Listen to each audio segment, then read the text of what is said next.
about, you said don't trust that it's not a drill.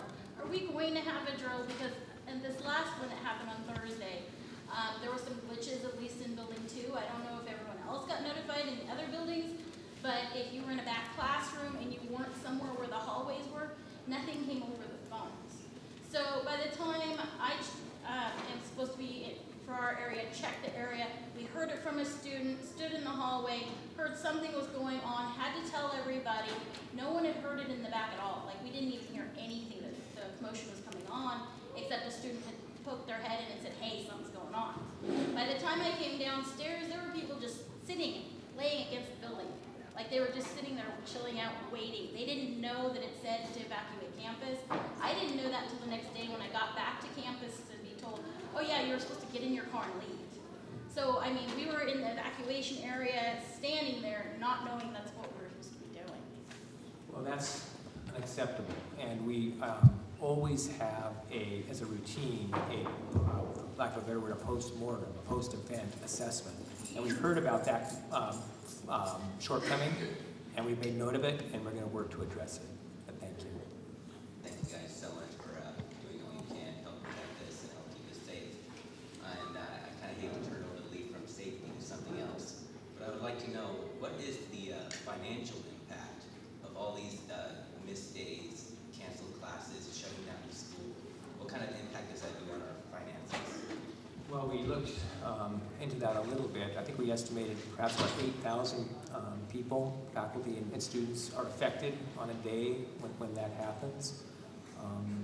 In terms of, our CFO is here, perhaps she can address it, but what's kind of a raw deal is you as a student are paying for a day that gets canceled because of a hoax like this, as if you were showing up. So I would think the biggest financial impact is on you as an individual who get cheated out of a day of learning because of these events. Addressed the question before about the alert systems and the systems that did not work.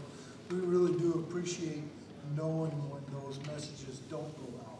We try to test them as regularly as possible, but it's very important for us to know that our systems are working. We've got these great systems in place, but if they don't work, we need to know about it. And so we are going to be doing some testing, and it'll be a little bit disruptive because when we test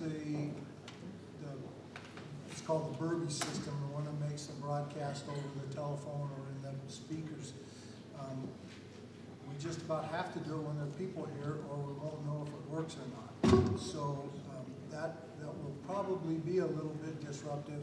We're going to try to come up with a plan that is the least disruptive as possible, but it's important for us to test those things. But it'll be clear that it's a test. Hudson, faculty secretary of Building 1. Before I came to the Salem campus, I worked at the San Am campus, and we had an emergency plan out there. And included in that was a checklist that was shared with us by the Marion County Sheriff, who also had an office out there. And the checklist was for anyone who was a front-end telephone person. And it was questions to ask of the caller. And it was put in a priority order so that hopefully the most important information you really wanted was up front, like where is it, or what does it look like. And I just wondered if something like that has been considered, and if it has been used elsewhere successfully. Yes, actually, it is being considered. Matter of fact, I've been plagiarizing some websites lately, and we'll be developing some of those checklists that need to be in place for call takers. My biggest concern was when I got the text about Building 9. I didn't have class in Building 9, but that a shooter would possibly take it elsewhere on campus because they know you guys are focused on Building 9. So something to consider is like how to keep the rest of campus safe, because I don't know anything, but just knowing that. Another concern was Building 9, lower half, the new classrooms down there. I don't get signal, so how do we know if a text message comes in? Because I don't know if anybody gets signal in there or if it's just me. Like, how do our teachers know to alert us? Because I have ASL, so my teacher doesn't speak. So we can't just run up to them and say there's an emergency. So how do we work around that? Well, two-part question. First of all, the decision to just close Building 9, is it possible that a shooter could go someplace else? Yes. But like I said, there were 6 Marion County deputies here and 6 of our public safety officers. So the rest of the campus was, in my opinion, and our opinion, our collective opinion, was safe. Like I said, that would have been probably the worst day ever for somebody to do something. In answer to your question about Building 9 and the technology there, that's an issue, and we've had some discussions about it. Tim Rogers is our in charge of our IT department, but we are looking at some. Well, I'll let Tim describe it better.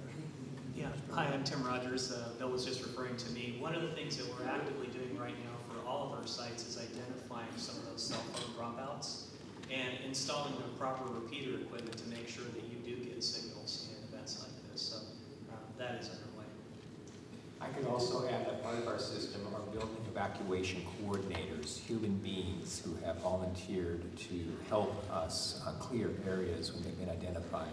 And so they're an alternative to technology.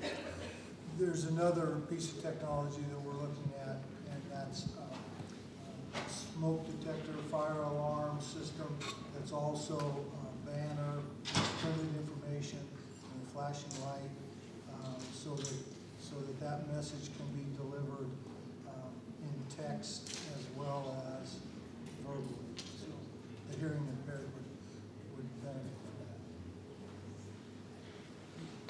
Another concern with that though is we're instructed by instructors not to have cell phones on in class. So how else, like I turn mine off every time I go to class just because I respect my professors and I want to get my education. So how do we, like you said, the banners, but those would be like in the hallway versus we're in a classroom at 11:25 and an alert goes out. We're supposed to evacuate, but we're not in the hallway walking in class because we're in an 11 till 12:30 class. Actually, we're looking at those devices for the classrooms, not just the hallways. But the system that we have now puts a message out over our telephone system. So any classroom that has a telephone in it has a speaker in it, and they would get that notification. And I appreciate you keeping, and I'm sure the instructors appreciate you keeping your phone off during class. Afternoon. I have 2 comments. One, the evacuation coordinators, when do they get notified? Do they get notified immediately to start evacuating the building? Do they go classroom to classroom, not just office to office? And then also with the alert or over the phone system, I was here Thursday after 5 o'clock, and it was like a real hit and miss. A couple times it was like somebody was even playing with the system, and my supervisor and I were in the office and we're like, what's going on? We kept clearing it, and then finally the message came through after students came into our office, and it was really embarrassing not knowing that, wow, we're being evacuated. And there was no evacuation coordinator, and I don't know that there was evacuation coordinator any of the other time. Like I said, we appreciate hearing when the systems don't work, because they're supposed to be working. And so we're going to be constantly testing those. And we have to, in the past, we've tested them at night, and that's not the best time to test verbal messages. We have to test them when there are people here. As far as building evacuation coordinators, their role is really pretty limited. And if you were a building evacuation coordinator and we said there's a bomb in the building, and you want to stay and help people out, they're going to leave too. And so, people are going to have to evacuate the building. And so those building evacuation coordinators are not necessarily there. If there's an actual fire and there's fire and smoke, don't look for a good building evacuation coordinator because they're not going to be there. You're going to have to take it upon yourself to evacuate the building. That's one of the things this gentleman talked about, was being prepared yourself to help yourself in these situations.